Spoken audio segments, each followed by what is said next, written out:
రోహిణి అయితే ఇంక తన అసలు నాన్నని ఫోటోని తీసుకొని వచ్చి మా నాన్న చనిపోయాడు కదా, ఆ ఫోటో తీసుకొచ్చుకున్నాను అత్తయ్య అని చెప్పనని బాధపడుతూ ఉంటుంది. ఇంక ముందే ప్రభావతికి అయితే మలేషియాకి వెళ్లకుండా చేసింది ఆ చనిపోయాడు అన్నట్టుగా ఇంకా బాధలో ఉంటే అసలు ఉన్నాడో లేదో కూడా తెలీదు. కానీ ఇప్పుడు మాత్రం ఫోటో తీసుకొచ్చావు, ఇదివరకంతా ఎప్పుడు మాకు ఫోటో చూపించలేదు అని ఇంకా ఆ ఫోటోనైతే హాల్లో పెడుతుంది. ఇంకా అలా పెట్టంగానే బాలు మీనా అయితే అసలుకి ఈ మొహంలో నాకేదో తేడా కొడుతుంది మీనా అంటే, అవునండి నాకు కూడా అసలుకి మలేషియాలో ఉండే మొహం లాగా అనిపించట్లేదు అంటే, ఇంక మనోజ్ అయితే ఏంట్రా మా మామయ్య మలేషియాలో లేడని చెప్పని అంటున్నావంటే, కాదురా మలేషియాలో ఉన్నవాళ్ళు చాలా రిచ్గా సూటు బూటు వేసుకొని ఉంటారు, కానీ ఈయన నార్మల్గా ఒక కార్మికుడు ఎలా ఉంటాడో అలాగ మామూలు షర్ట్ వేసుకొని తీసుకొని ఉన్నాడు కదా, అందుకని అలా డౌట్ వచ్చింది అంటే, ఇంకా ప్రభావతి అయితే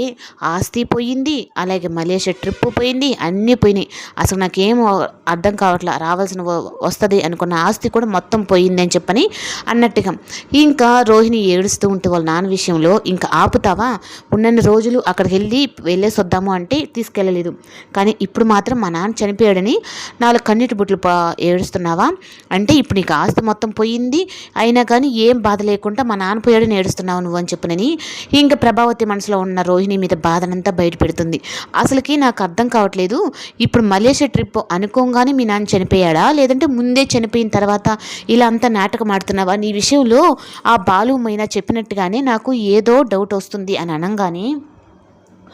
వామ్మో ఏంటి అత్తయ్య ఇలా ఆలోచిస్తుంది, నేను నిజంగానే మా నాన్న చనిపోయాడని చెప్పి అన్నాను కదా, ఇప్పుడు ఆ మలేషియా నుంచి తప్పించుకోవడానికి ఆయన్ని చంపేశాను, కానీ ఈవిడ అక్కడి నుంచి వదిలేటట్లేదు, ఇప్పుడు ఆ డబ్బులు తీసుకొచ్చి నేను ఎలా ఇవ్వాలి, అందులో 1 కాదు 2 కాదు 35 లక్షలు అని చెప్పనంటే నేను ఎక్కడ తేవాలి అన్నట్టుగా మళ్ళీ ఆలోచిస్తుంది. నాకు ఒక సమస్య నుంచి బయటపడుతుంటే మరొక సమస్య వస్తూనే ఉంది అన్నట్టుగా ఈ బాలు మీనా చూస్తే నా విషయంలో ఏది దొరుకుతుందా, దాన్ని ఒక పెద్ద ఇష్యూగా చేయాలి అని చెప్పని అన్నట్టుగా చూస్తూ ఉంటారు. ఇంకా ప్రభావతికి అయితే రోహిణి మీద వచ్చిన అనుమానం అయితే, దీని గురించి ఎలా తెలుసుకోవాలి, విద్య తన ఫ్రెండ్ అంటుంది కదా, ఆ విద్యను పట్టుకుంటే రోహిణి గురించి ఏదైనా నిజం బయటపడుతుంది, ఎందుకంటే